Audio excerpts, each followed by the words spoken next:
আসসালামু আলাইকুম, সবাই কেমন আছেন? আশা করি অনেক ভালো আছেন। ইনশাল্লাহ আমি অনেক ভালো আছি। আজকে ছুটির দিন থাকায় ঘরের মধ্যে ব্যায়াম না করে একটু প্রকৃতির মাঝে ব্যায়াম করার চেষ্টা করছি। বাইরে বৃষ্টি নামছিল, ব্যায়াম করতে ভালোই লাগছিল। ভাবলাম আপনাদের সাথে একটু শেয়ার করা যাক। আজকে আমি পুশ আপ দেব, সাথে আপনাদের সাথে একটু কথা বলবো। আমরা যারা বাড়িতে ব্যায়াম করি তারা কিন্তু অবশ্যই সঠিক নিয়মে পুশ আপ দেওয়ার চেষ্টা করব। প্রথমে ১ হাত ৪ আঙ্গুল পরিমাণ মেপে নেব এবং ২ হাত চেস্ট বরাবর রেখে পুরো শরীরটাকে আস্তে আস্তে নিচের দিকে নামানোর চেষ্টা করব এবং উপরের দিকে প্রেস করব।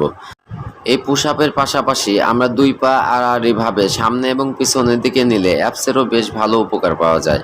তাই আমরা যে কোনো ব্যায়ামই করি না কেন, বাড়িতেই হোক আর জিমেই হোক, আমরা আস্তে আস্তে ব্যায়াম করার চেষ্টা করব এবং সঠিক নিয়মে ব্যায়াম করার চেষ্টা করব।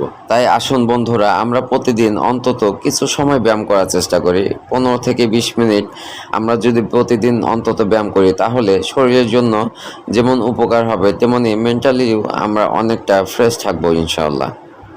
আমরা অনেক কাজেই নিজেকে ব্যস্ত রাখি, তবে শরীরের যত্ন নেওয়ার কথা আমরা অনেকেই ভুলে যাই। তাই আমরা আজকে থেকেই সময়টাকে একটু কাজে লাগানোর চেষ্টা